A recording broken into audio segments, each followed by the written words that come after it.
Muy bien, abra su Biblia, por favor, en el libro de Génesis, capítulo 3. Hoy me gustaría tocar el juicio pronunciado sobre la mujer. Génesis, capítulo 3, versículo 16, vamos a leer, pero antes de estudiar la palabra de Dios, vamos a orar. Amado Padre, estamos agradecidos por tu amor y por haber provisto una vía de escape para nosotros, que somos pecadores. Nos damos cuenta que hemos sido envueltos en una trampa preparada por Satanás al aparecer en aquel huerto y sembrar duda en el corazón de Eva y de Adán. Dudas en cuanto a tu palabra. Y Señor, te agradecemos por habernos dado una vía de escape por medio de Cristo y su sacrificio, tu Hijo amado. Gracias por habernos dado tu palabra escrita y por haberla preservado. Es algo milagroso que hayas preservado tu palabra a través de los siglos y para que podamos tenerla en nuestros corazones y en nuestras mentes. Señor, háblanos hoy por medio de tu palabra y bendice la vida de cada oyente. Te lo pedimos en el nombre del Señor Jesucristo. Amén. Voy a leer Génesis capítulo 3, versículo 16. A la mujer Dios dijo: multiplicaré en gran manera los dolores en tus preñeces, con dolor darás a luz tus hijos, y tu deseo será para tu marido, y él se enseñoreará de ti. O para decirlo de otra forma, estarás sujeta a tu marido. En otras palabras, tu esposo será la cabeza del hogar. Bueno, veamos este juicio pronunciado por Dios sobre la mujer. Primero debemos ver el orden en el cual los juicios proceden por parte de Dios. Dios comenzó pronunciando la sentencia contra el diablo. ¿Y por qué comenzó con el diablo? Bueno, es que todo comenzó con Satanás. Fue Satanás el que invadió la tierra y guió a Eva y a Adán lejos de Dios. Al poner la duda en lo que Dios había hecho y haber engañado a Eva, haciéndole creer que Dios era malo, cruel y poco considerado, y finalmente poniendo a Eva en un lugar en que negaría la palabra de Dios. Como resultado de esa duda y de ese engaño, Eva desobedeció, y después Adán, comiendo juntamente con ella, pasó a ser víctima de la mentira de Satanás. Y Adán y Eva fueron separados de Dios espiritualmente, murieron espiritualmente, y comenzó en ellos un proceso de deterioro que los iba a llevar a la muerte física también. Nosotros, siendo la simiente de Adán, hemos heredado la naturaleza pecaminosa y estábamos separados de Dios. Pero Dios ha hecho posible que regresemos a Él al proveer un sacrificio para nuestros pecados, en la persona del Señor Jesucristo. Ahora bien, Dios comenzó el juicio con Satanás. Así que le dijo al diablo en los versículos 14 y 15: por cuanto esto hiciste, serpiente, maldita serás entre todas las bestias y entre todos los animales del campo. Sobre tu pecho andarás, y polvo comerás todos los días de tu vida. Y pondré enemistad entre ti y la mujer, y entre tu simiente y la simiente suya. Esta te herirá en la cabeza, y tú le herirás en el calcañar. Anteriormente vimos la sentencia de Dios sobre Satanás, sobre la serpiente, y que él ya está vencido. Solo esperamos la ejecución de esa sentencia. Ahora, como Eva cedió primero a la mentira de Satanás y siguió el consejo del diablo y desobedeció a Dios, ella será la próxima en recibir la sentencia divina. Vamos a ver eso aquí en Génesis. Observe cuidadosamente que mientras la serpiente y la tierra son maldecidas, Adán no. Tanto la serpiente como la tierra fueron maldecidas. Dios dice a la serpiente: por cuanto esto hiciste, maldita serás entre todas las bestias. Dios maldijo a la serpiente y a la tierra, pero fíjese, Él no maldijo a Adán y a Eva. Mis amigos, ese tipo de juicios o pronunciamientos no vino sobre el hombre y la mujer, porque el hombre fue creado para tener comunión con Dios. Y si bien el hombre había desobedecido abierta y voluntariamente a Dios, y de esa manera corrompió esa comunión y se desconectó de la vida de Dios, Dios iba a recuperar a su criatura. Él creó al hombre para que tuviese comunión con Él. Así que la maldición no viene sobre el hombre, ni tampoco sobre la mujer. Sin embargo, ambos deben sufrir. porque la paga del pecado es muerte, y desobedecer a Dios siempre trae consecuencias inevitables. Gálatas 6:7 dice: no os engañéis, Dios no puede ser burlado. Todo lo que el hombre sembrare, eso también cosechará. Ahora bien, observemos cuál es la sentencia que Dios pronuncia sobre Eva. En versículo 16 dice: a la mujer dijo: multiplicaré en gran manera los dolores en tus preñeces, con dolor darás a luz los hijos. El ser madre es una función sagrada que la mujer tiene el privilegio de llevar a cabo. Y creo que la mujer sabe eso y lo valora. Creo que toda joven recién casada espera ese día en que dé a luz un hijo. Hay algunas excepciones, pero por lo general es así.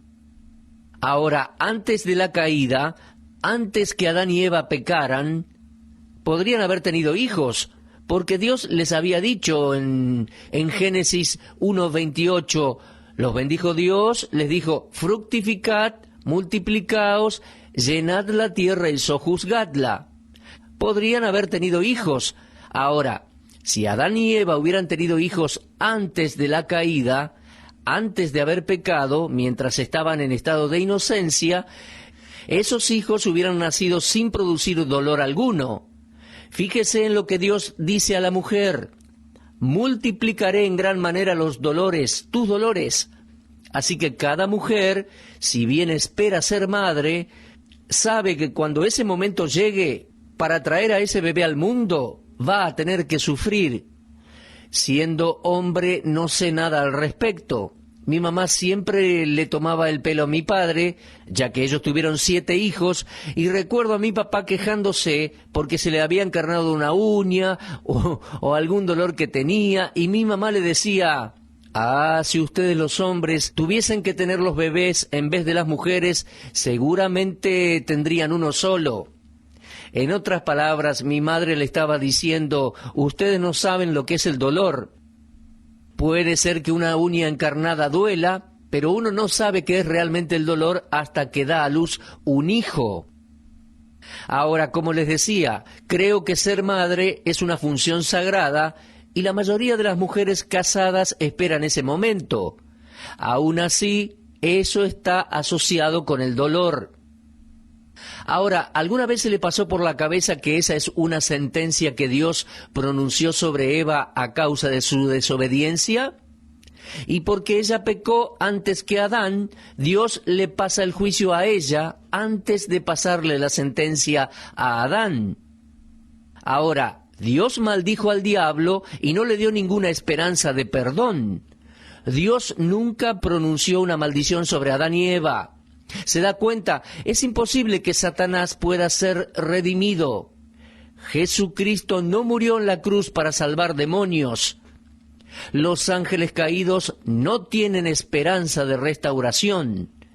Ellos tomaron una decisión, ellos eran criaturas celestiales, estaban en comunión con Dios, tenían una relación diferente a la del hombre.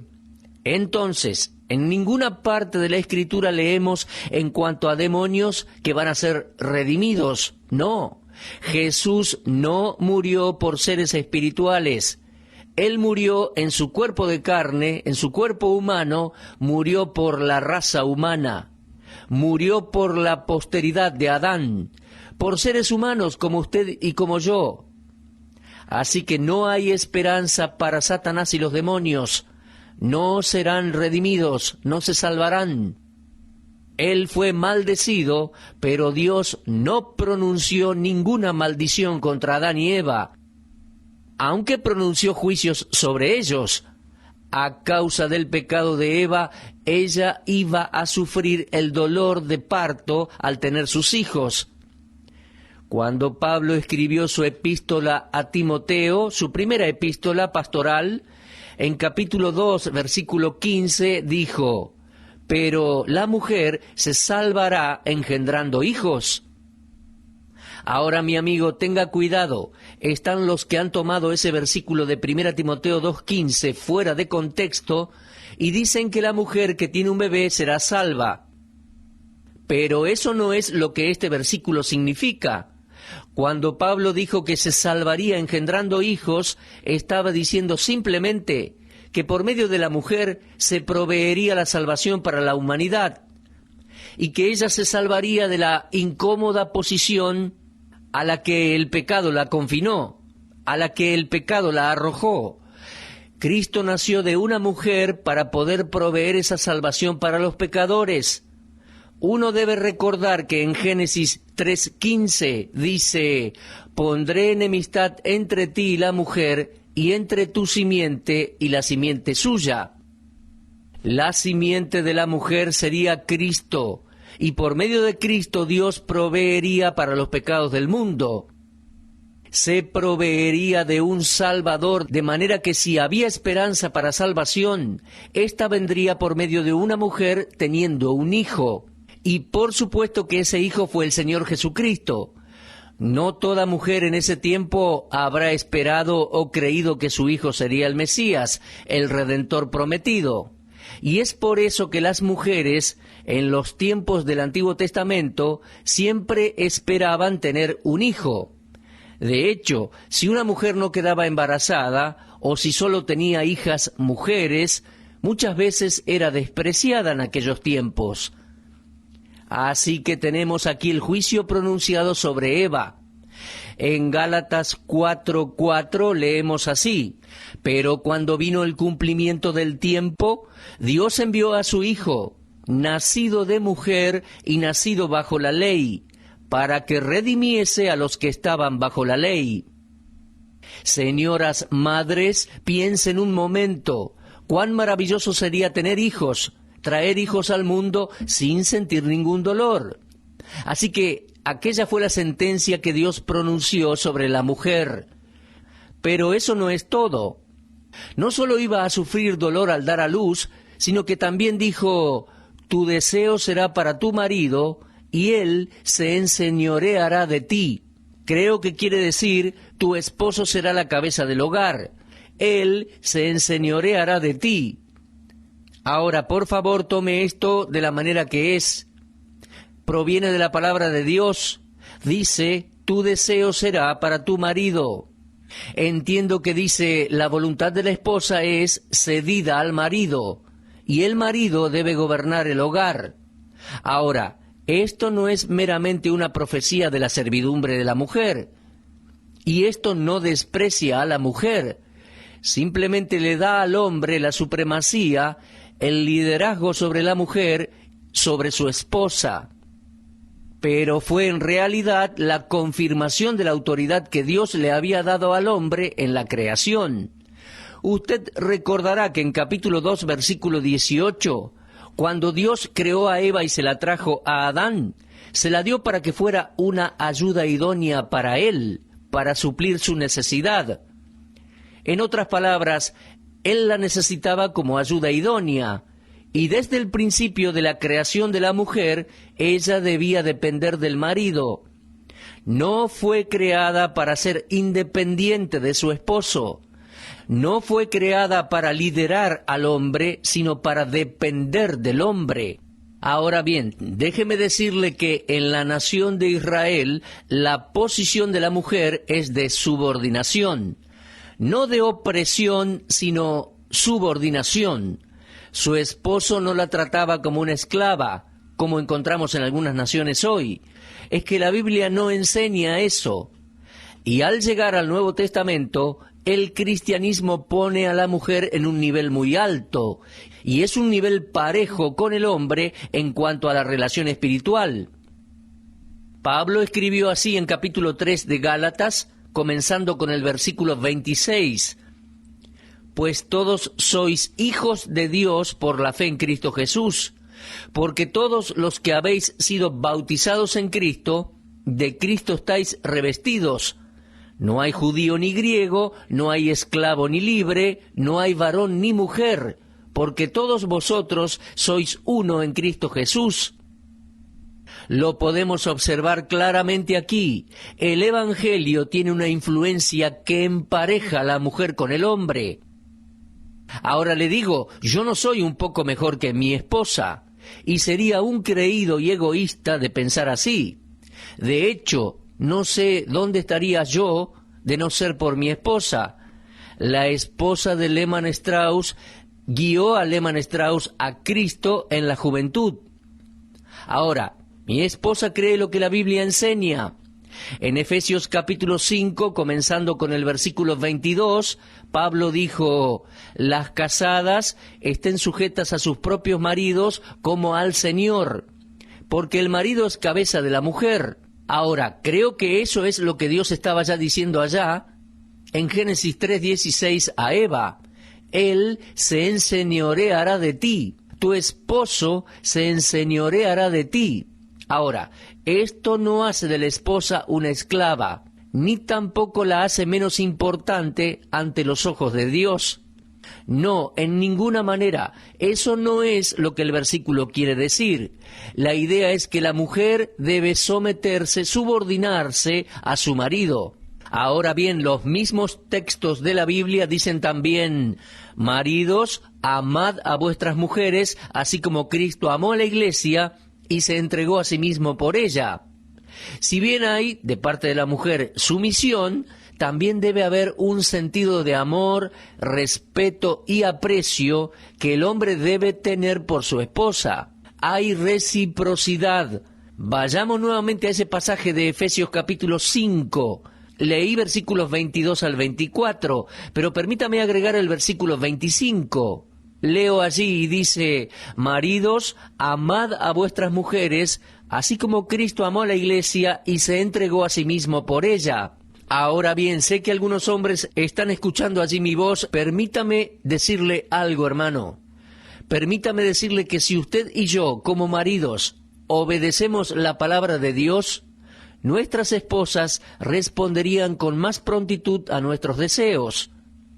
Ahora, en Efesios 5:25, el esposo debe ser como Cristo. Allí lo dice: maridos, amad a vuestras mujeres, así como Cristo amó a la iglesia y se entregó a sí mismo por ella.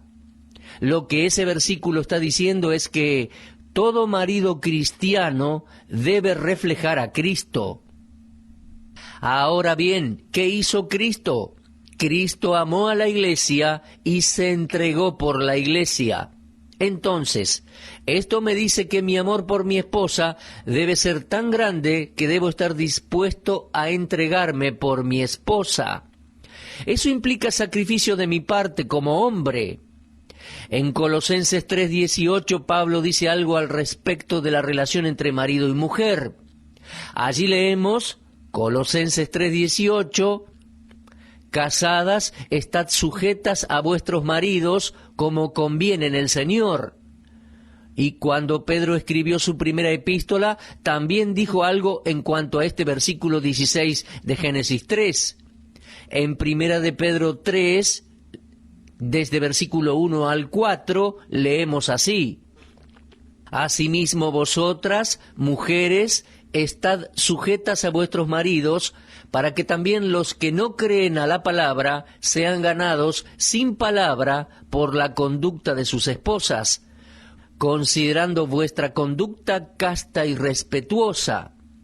Vuestro atavío no sea el externo de peinados ostentosos, de adornos de oro o de vestidos lujosos, sino el interno, el del corazón, en el incorruptible ornato de un espíritu afable y apacible, que es de grande estima delante de Dios. Ahora, esos versículos han sido sacados fuera de contexto por algunos que terminan diciendo lo que el versículo no dice. Por ejemplo, conozco personas que dicen que jamás van a usar un anillo de oro porque Pedro dice que no hay que usar adornos de oro, o que nadie se puede teñir el cabello. Ahora, no leamos en la Biblia lo que la Biblia no dice. Pedro aquí está diciendo cómo una esposa puede mostrar su amor y respeto por su marido, estando en sujeción a él, cuidando el comportamiento y no permitiendo que solamente la apariencia externa atraiga a su marido. Lo externo apela a la carne. Ahora, yo quiero que mi esposa se vea bien, que luzca bien. Me gusta verla con el cabello arreglado, me gusta verla bien vestida, de manera correcta, físicamente atractiva.